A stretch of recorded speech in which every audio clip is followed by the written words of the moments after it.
Minutos saludamos a esta hora al doctor Mauricio Alarcón, director de la Fundación Ciudadanía y Desarrollo, que nos acompaña para esta entrevista. Doctor Alarcón, buenos días, gracias por estar con nosotros en Punto Noticias a través de Pichincha Universal. Les saludamos a Alexis Moncayo, quien le habla a Licenia Espinel. Le ofrezco disculpas por los minutos que nos tuvo que esperar. Yo quisiera comenzar con su valoración respecto a cómo mira usted el desarrollo de esta campaña electoral, que de acuerdo a mucha gente, por lo que se puede observar en redes sociales, está transformándose en una serie de ataques y no en un intercambio de propuestas, algo que está ya llegando a un punto del cansancio por los niveles de agresividad a los que se ha llegado. ¿Cómo valora usted esta situación que se vive en cuanto a la campaña electoral?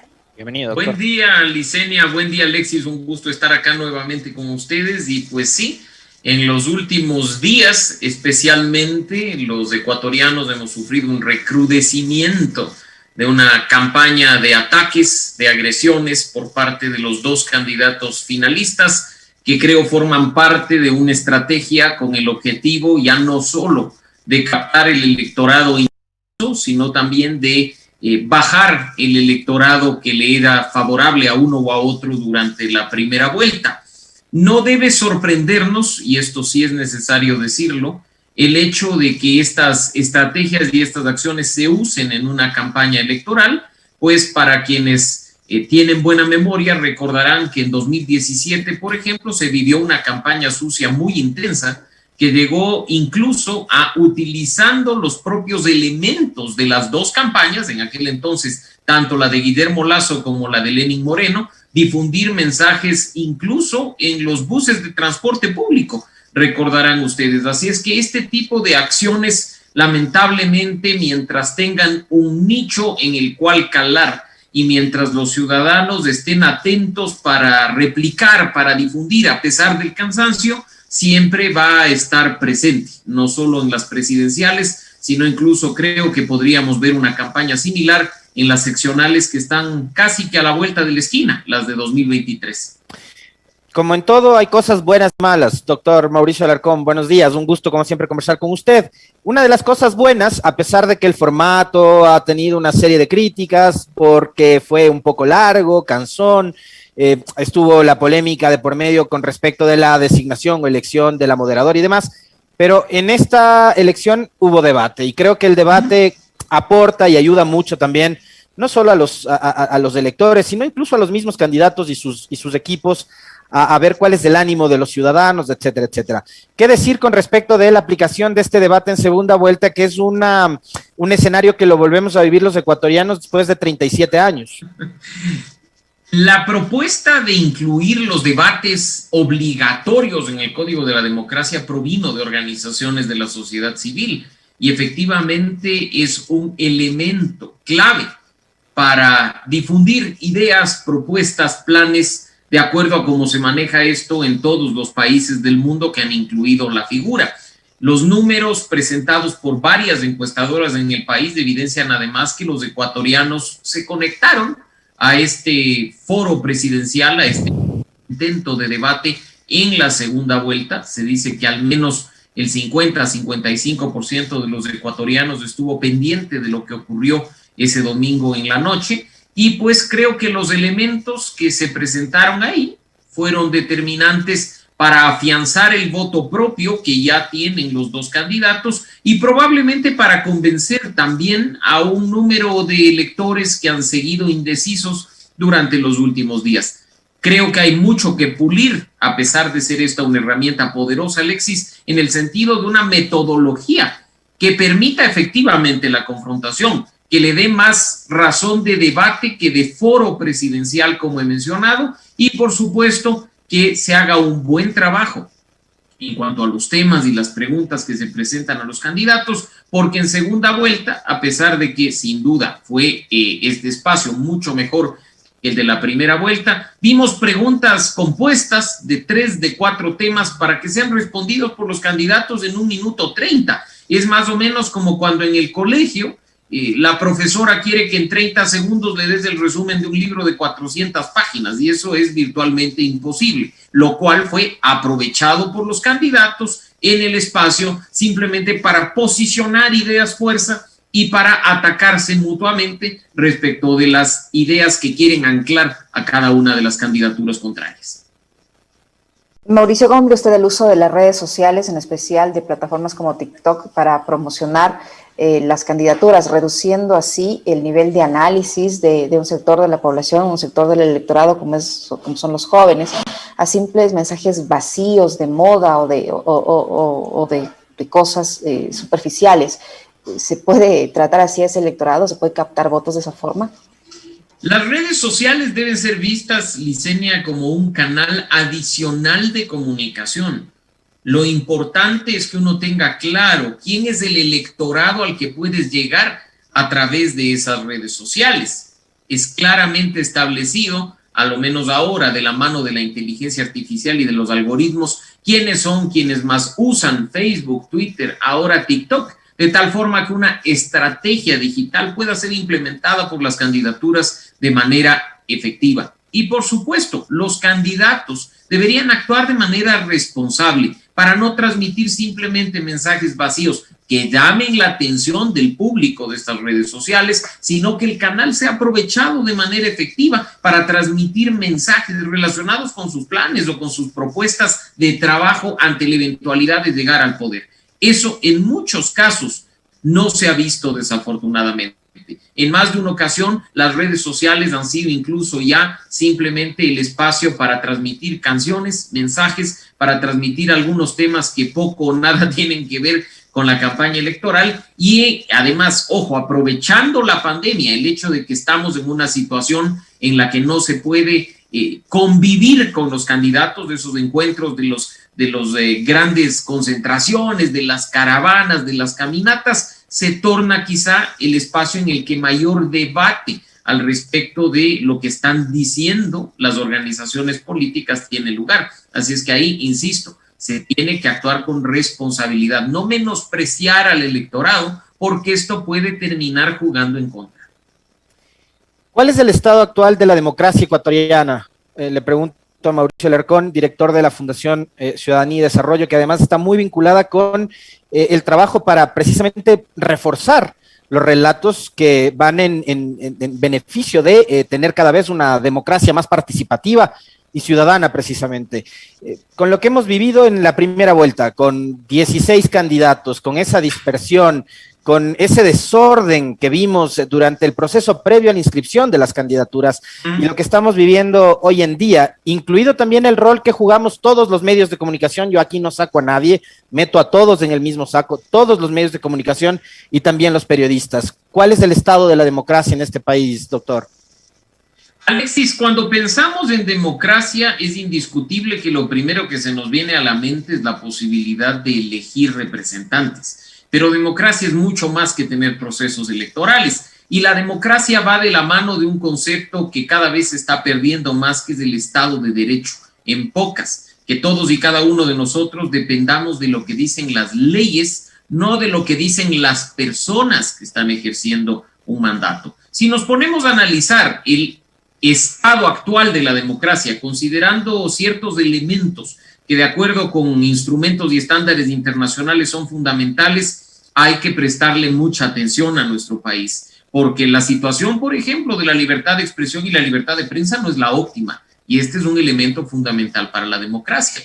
La situación relacionada con la libertad de asociación y la protesta social tampoco lo es. Son derechos que en una democracia deben estar plenamente garantizados por el Estado a través del gobierno de turno. Y por supuesto, si nos ponemos a revisar algunos otros parámetros relacionados incluso con elecciones, definitivamente nuestro sistema ecuatoriano nos queda debiendo, porque no se trata solo de la pluralidad que da tener, por ejemplo, muchos candidatos a la presidencia de la República, sino en tener elecciones democráticas, justas, libres y transparentes. Actualmente, varios medios de comunicación, por citar un tema puntual, empiezan a hacerse eco de la rendición de cuentas de campaña de los candidatos a la presidencia de la República, donde ya se ven ciertas anomalías, donde ya se ven ciertas violaciones a las normas establecidas en el Código de la Democracia. Y esto no es saludable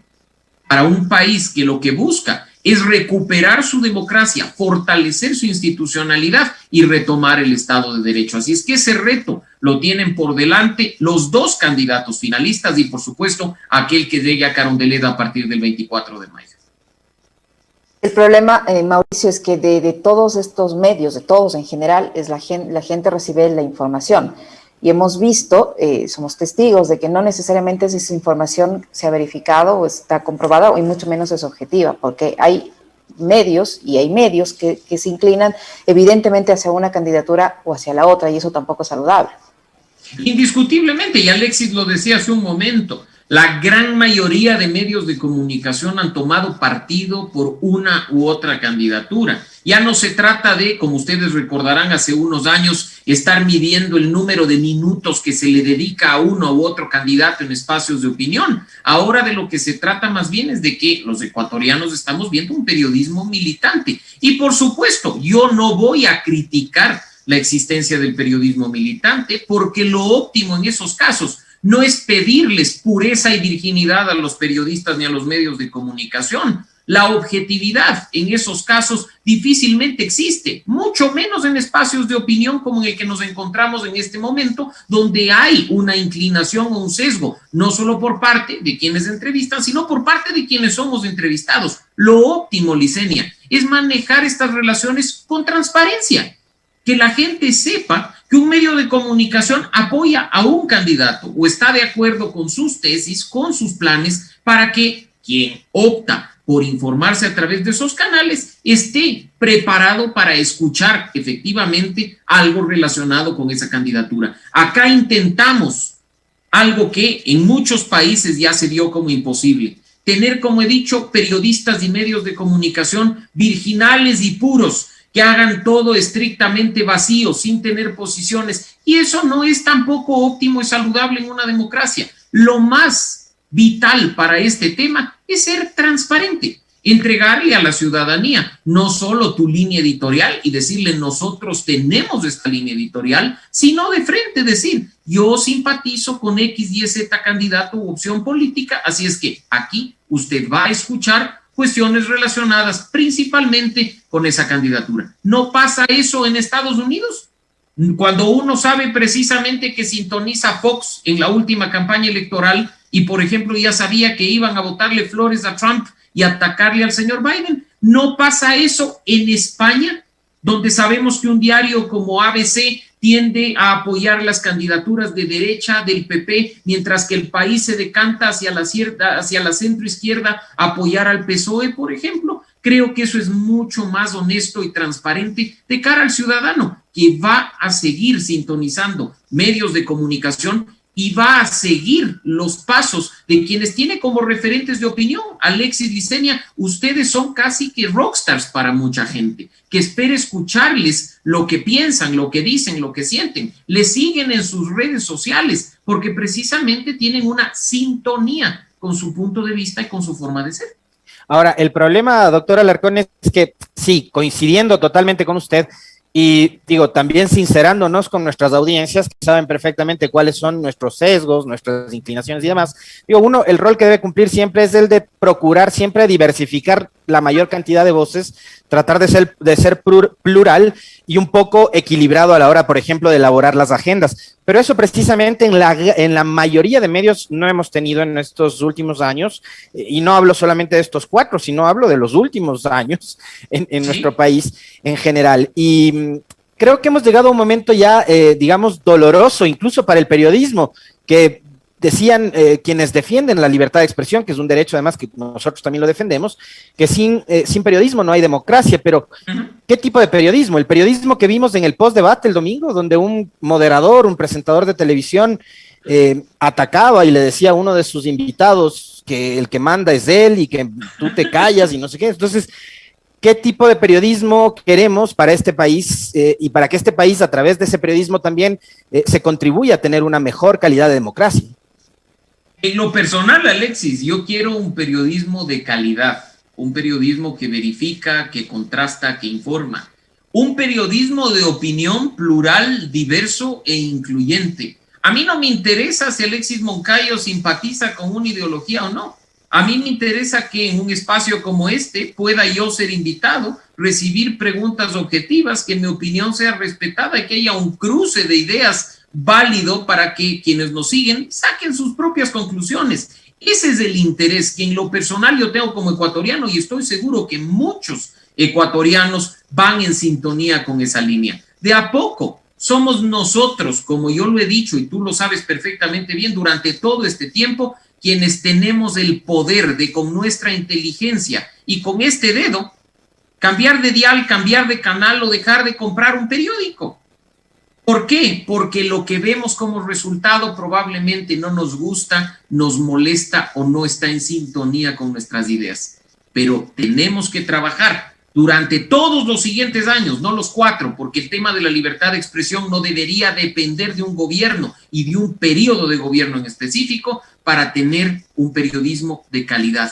No es cuestión de decir queremos un periodismo no ideológico, no militante, no. Yo prefiero en lo personal, como lo he dicho, tener un periodismo transparente, que maneja, a pesar de su ideología y de su simpatía política, una ética, unos principios y unos valores, que reconoce errores, que es plural, que es incluyente y que busca llegar a la gente con mayor y mejor información, mayor, más diversa y mejor opinión desde distintos líderes, desde distintos activistas o simplemente ciudadanos comunes.